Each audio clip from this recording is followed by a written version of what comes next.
Halo teman-teman, perkenalkan saya Mimin Ampera Coding. Mungkin bagi teman-teman sekalian yang subscribe atau pernah order tutorial saya di Muhazmi atau Arena PHP akan kenal dengan suara yang sedang berbicara ini.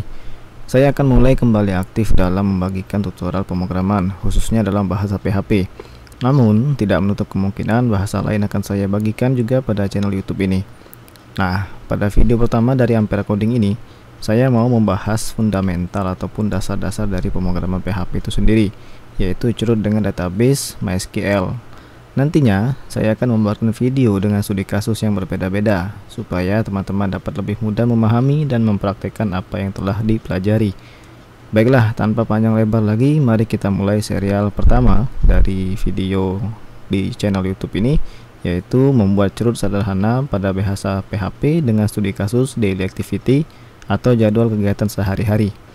Nah, di sini saya anggap teman-teman sudah menginstal SAM, baik itu di sistem operasi Windows ataupun Linux, kemudian text editor seperti Visual Studio Code, Atom, Sublime ataupun yang lainnya. Nah, bagi teman-teman yang belum pernah menginstal yang saya sebutkan seperti SAM, kemudian text editor yaitu Visual Studio Code ataupun Atom, akan saya berikan link video tutorial tentang cara instalasi di deskripsi video ini. Baiklah, kita langsung mulai saja. Pertama kita masuk ke phpMyAdmin ya. Jadi cara aksesnya itu localhost /phpMyAdmin, langsung saja di enter. Kalau dia muncul index.php itu nggak masalah, tidak akan otomatis tampil seperti ini. Nah, tahap pertama kita dalam membuat suatu aplikasi, kita harus tahu dulu kira-kira alur dari sistem itu maunya gimana. Jadi kita supaya kerjanya itu efektif, kita harus tahu dulu sistemnya itu mau dibuat seperti apa. Misalkan dia mempunyai fitur, misalkan si user ataupun pengguna itu bisa login, ataupun dia bisa daftar, ataupun lagi misalkan si user itu bisa membuat suatu data yang dari masing-masing instansi ataupun divisi yang sedang dia miliki ataupun yang sedang ia diserahkan oleh pimpinan dari si admin aplikasinya. Nah, pada video kali ini kita akan belajar yang sederhananya dulu, yaitu tentang bagaimana cara membuat suatu aplikasi ataupun website daily activity atau jadwal kegiatan sehari-hari. Nah, mungkin teman-teman bisa sedikit merenungkan atau membayangkan kira-kira apa saja yang diperlukan dalam suatu sistem ini. Nah, kita akan buat dulu pertama yang namanya itu database. Jadi di phpMyAdmin, Anda langsung saja klik new di sebelah kiri di sini. Mungkin saya ini perbesar sedikit. Jadi di sini ada yang namanya new. Anda klik di sini, kemudian di database name ini Anda isikan nama dari database yang akan dibuat. Nah, di sini saya akan membuat dengan nama kegiatan saja ya, kegiatan atau mungkin daily activity lah, daily activity. Nah, ini bisa Anda langsung tekan tombol enter atau dengan menekan tombol create di sini. Nah, kita langsung buat saja. Nah, otomatis dia sudah terbuat. Terlihat di sini ada yang namanya daily activity. Oke. Nah, kemudian kita akan buat yang namanya itu tabel. Jadi setelah kita buat database, kita memerlukan tabel. Jadi strukturnya seperti itu. Nah, database itu istilahnya induk dari nama tabel-tabel yang ada di dalamnya. Misalkan kita akan membuat si daily activity ini terbagi misalkan menjadi ada data user, kemudian ada misalkan kategori dari daily activity itu sendiri, kemudian misalkan laporan dan lain sebagainya. Nah, karena kita masih belajar yang dasar, kita akan buat dulu yang sederhana dulu. Nah, jadi kita akan langsung saja buat daily activity ini dengan nama tabelnya itu detail kegiatan. Detail jangan, kita buat aja kegiatan. Nah, di sini ada yang namanya number of columns, istilahnya jumlah kolom yang ada di dalam tabel si kegiatan. Nah, kita akan perlu beberapa kolom. Jadi dalam kegiatan itu kita perlu yang namanya ID ataupun istilahnya kunci dari patokan data yang nantinya akan berguna kita pakai untuk merubah ataupun menghapus datanya. Nah, itu namanya ID. Entah kalau misalkan teman-teman mau buat dengan nama ID kegiatan ataupun ID saja namanya, itu bebas. Tapi kalau saya pribadi, saya biasanya menyelipkan nama dari tabel tersebut. Jadi saya buat misalkan ID kegiatan. Oke. Nah, jadi kita isikan saja pertama itu adalah ID kegiatan, nama kegiatan, kemudian waktu kegiatan. Jadi kita perlu 3 saja ya. Ini saya ganti menjadi 3. Kemudian kita klik go. Nah, di sini akan diberikan tampilan seperti ini. Nah, jadi di sini ada namanya table name, nama tabel. Kemudian di sini ada yang namanya RDD 1. Maksudnya adalah menambahkan 1 kolom lagi di bagian bawah. Nah, karena kita cuma perlunya 3, kita nggak usah tambahin lagi di sini. Nah, di bawahnya ada yang namanya name, type, length atau values. Kemudian defaultnya collection bla bla bla, ini tidak perlu diperhatikan, nanti kita hanya yang penting-pentingnya saja. Jadi di bagian name seperti yang sudah saya sebutkan tadi, bahwa ada yang namanya itu ID kegiatan, kemudian tipe datanya. Nah, di sini ada macam-macam tipe data. Nah, untuk mempersingkat waktu dan kita bahas tentang yang poin pentingnya saja, saya akan berikan beberapa penjelasan. Integer, varchar, teks, dan dict. Integer ini cuma bisa menampung data yang sifatnya itu angka. Kalau varchar dia bisa angka, dia bisa huruf A sampai Z maksudnya. Bisa juga kalau teks ini dia lebih panjang dari varchar, istilahnya bisa menyimpan datanya. Kalau date ya dia akan otomatis terformat dalam format date ataupun tanggal. Misalkan kalau date ini nanti hasilnya adalah seperti ini, 2020 minus nama bulan, misalkan bulan Februari 02, kemudian tanggalnya misalkan 13. Nah, ini kalau misalkan kita menyimpan tipe datanya itu dalam format date. Oke. Karena kita akan membuat si ID kegiatan ini hanya angka saja, yaitu angka urutan, jadi 1 sampai seterusnya. Jadi kita simpan dalam format integer atau int. Nah, ini kita kosongkan saja, nanti otomatis dia terisi nilainya itu 11. Nah, untuk default ini ada pilihan as defined, null, dan current timestamp. Nah, defaultnya ini kalau misalkan datanya itu tidak kita isi, nanti otomatis terisi dengan nilai apa kalau si default ini. Nah, kalau di ID kegiatan ini kita none-kan saja, none ini defaultnya. Kalau dia null itu diperbolehkan untuk dikosongkan. Nah, karena ID kegiatan tidak boleh kosong, maka kita setel none di sini. Kemudian collection ini abaikan saja, attributes ini kita abaikan saja. Nah, di bagian dulu ini kita jangan centang. Oke, kita hilangkan centangnya.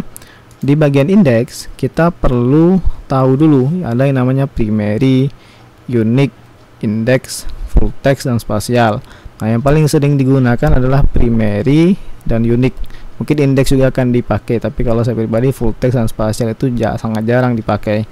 Nah, primary ini digunakan pada suatu field ataupun nama dari tabel ataupun kolom dari suatu tabel yang menjadi patokan. Seperti yang sudah saya sebutkan di awal, bahwa suatu tabel itu perlu istilahnya kunci ataupun patokan kalau misalkan kita ingin merubah suatu data ataupun menghapus suatu data. Nah, dengan adanya dengan indeks si primary ini kita bisa mengatur ataupun mengelola si data tersebut lebih mudah, lebih rapi, dan lebih cepat.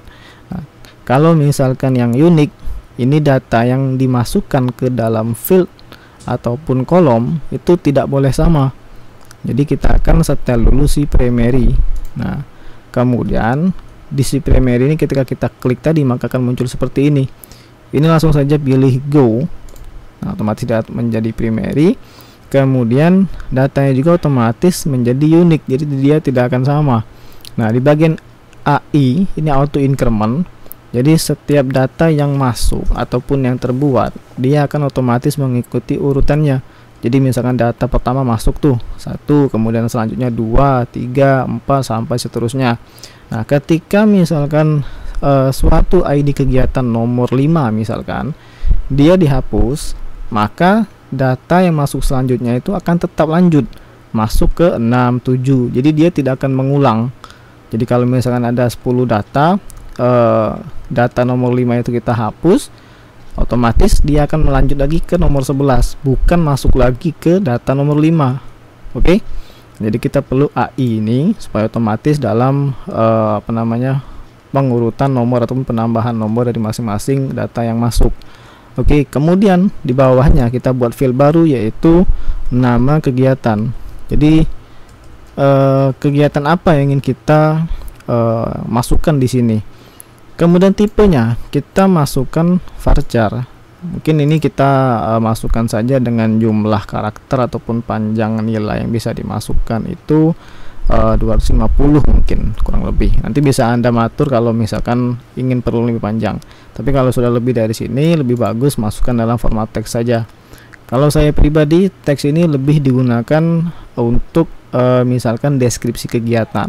Nah, deskripsi kegiatan itu kan mungkin bisa lebih panjang dari nama kegiatan. Kurang lebih misalkan lebih dari kurang lebih 250 lebih lah istilahnya kalau jumlah panjang ataupun nilai yang bisa dimasukkan. Untuk default dan seterusnya ini kita kosongkan saja. Kemudian di bawahnya ini kita masukkan kapan si data ataupun kegiatan ini dibuat ataupun dilakukan. Jadi kita buat di sini nama fieldnya itu ataupun kolom tanggal kegiatan. Nah, di sini kita akan gunakan yang namanya date supaya lebih rapi datanya juga. Oke, jadi ini kosongkan. Kalau sudah, ini kurang lebih tidak perlu lagi Anda modifikasi lain, otomatis langsung klik saja save di sini karena peraturan yang lain itu kurang perlu untuk Anda modifikasi ataupun kita otak-atik. Nah, ini pilih save saja. Nah, di sini akan diarahkan ke halaman baru lagi, yaitu langsung ke tab structure ataupun struktur dari tabel yang ada di dalam database daily activity. Oke. Nah, di sini ada namanya istilahnya tanda pagar ini istilahnya nomor saja sih, nomor dari masing-masing field. Jadi kalau nomor pertama itu ID kegiatan, nomor 2 itu nama kegiatan, 3 itu tanggal kegiatan. Nanti ini bisa Anda ubah urutannya kalau misalkan ingin dirubah. Bahkan nama dari si masing-masing field ini pun juga bisa Anda ubah. Nah, caranya bagaimana? Anda bisa lihat di sini ada yang namanya centang, ada kotak di sini. Ini kalau misalnya Anda pilih, Anda klik, ini bisa langsung multi ataupun sekaligus istilahnya untuk dilakukan perubahan datanya. Misalkan Anda ingin merubah, tinggal saja klik change ataupun mungkin kalau bahasa Indonesia ini diubah kalau di komputernya, karena di sini saya default untuk kebawaannya bahasa Inggris jadi menjadi bahasa Inggris.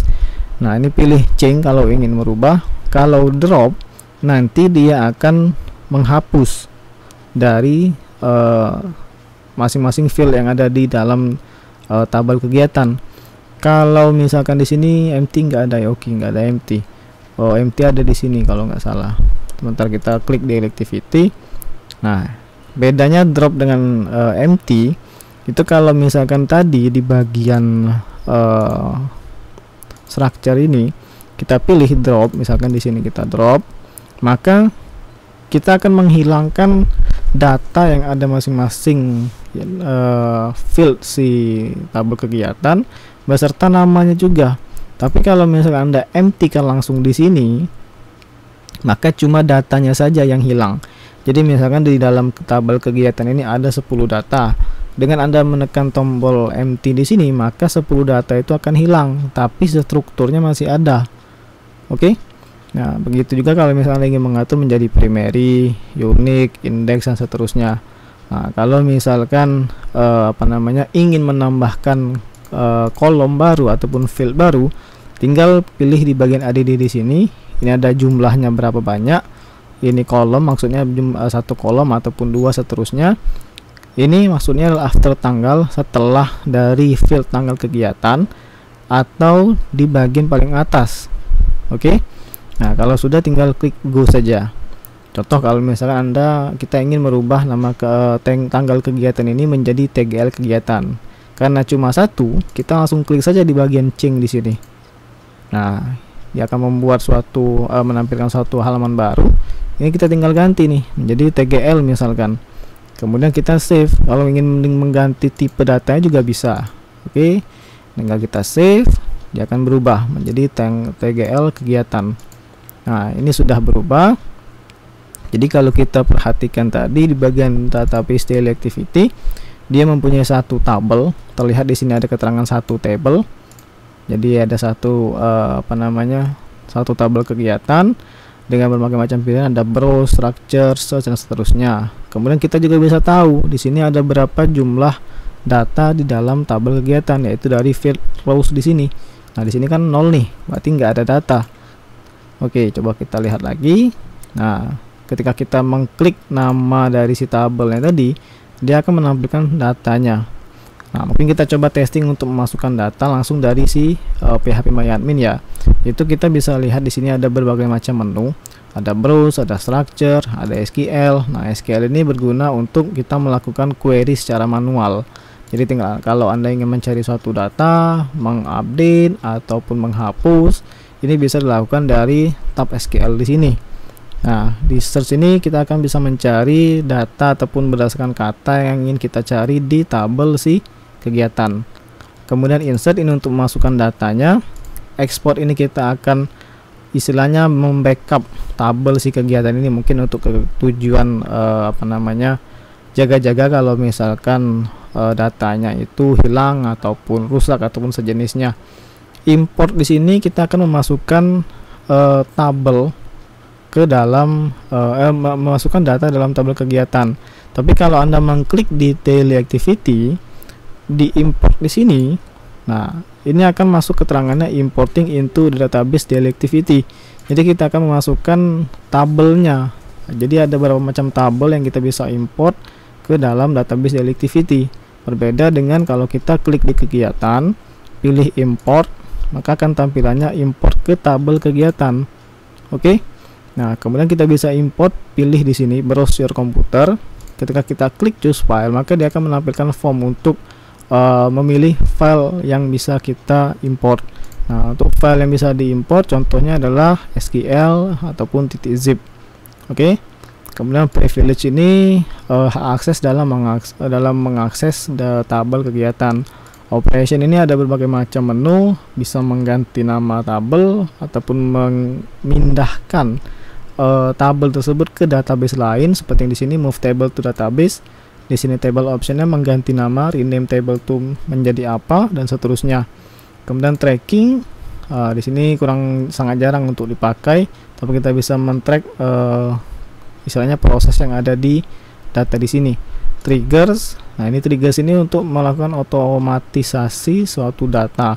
Jadi kalau misalkan di aplikasi POS ataupun point of sale, itu bisa Anda lakukan pengurangan ataupun penambahan stok secara otomatis melalui triggers di sini. Mungkin juga bisa digunakan untuk studi kasus yang lain, tapi di sini kita tidak akan bahas.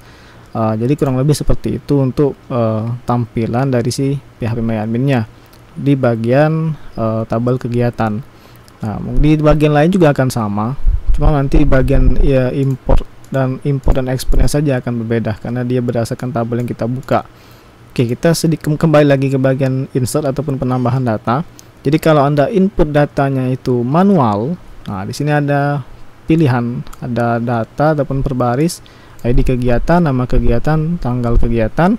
Kemudian di bawahnya lagi ada yang untuk kolom keduanya. Jadi kalau misalnya kita masukkan ID kegiatan ini karena kita sudah mengisikannya itu dengan AI ataupun auto increment, itu tidak perlu kita isi, nanti dia akan terisi otomatis. Di nama kegiatan Anda bisa isi, misalkan nama kegiatannya itu pergi belanja ke pasar misalkan. Tanggal kegiatan. Nah, di sini bisa Anda isi manual ataupun klik di sini ada kotak kayak mungkin saya besar sedikit. Ada mana ini? Nah, warna ini itu bisa kita pilih dengan mengklik di sini. Dia akan menampilkan tampilan tanggal seperti ini. Jadi tinggal Anda pilih tanggalnya. Ketika saya klik tanggal 25, maka dia akan menampilkan datanya seperti ini. Oke. Nah, ini kita pilih go. Nah, ini one row inserted. Jadi di sini kelihatan sudah warna hijau ya. Ini tandanya sudah berhasil. Nah, kita lihat di bagian tab browse. Nah, di sini kita bisa lihat ada yang namanya kolom ID kegiatan, nama kegiatan, tanggal kegiatan. Di sini ada ID-nya itu 1, nama kegiatannya itu pergi belanja ke pasar, dan tanggal kegiatan 2020-05-25. Jadi kurang lebih seperti ini untuk di bagian database dari project yang nantinya akan kita buat. Nah, kita akan belajar tentang bagaimana curutnya dalam bahasa PHP. Ini kan masih testing istilahnya. Nah, kita akan masuk ke dalam bahasa pemrogramannya langsung. Nanti kita akan buka text editor. Di sini saya akan menggunakan Visual Studio Code. Kalau teman-teman yang lain menggunakan text editor lain nggak masalah. Jadi itu nggak jadi patokan harus pakai Visual Studio Code ataupun Atom ataupun Sublime. Jadi bebas selama kita nyaman menggunakannya ya nggak masalah. Oke, mungkin cukup untuk intro dari serial membuat curut sederhana dengan studi kasus Daily Activity. Sampai jumpa di video selanjutnya. Semoga bermanfaat.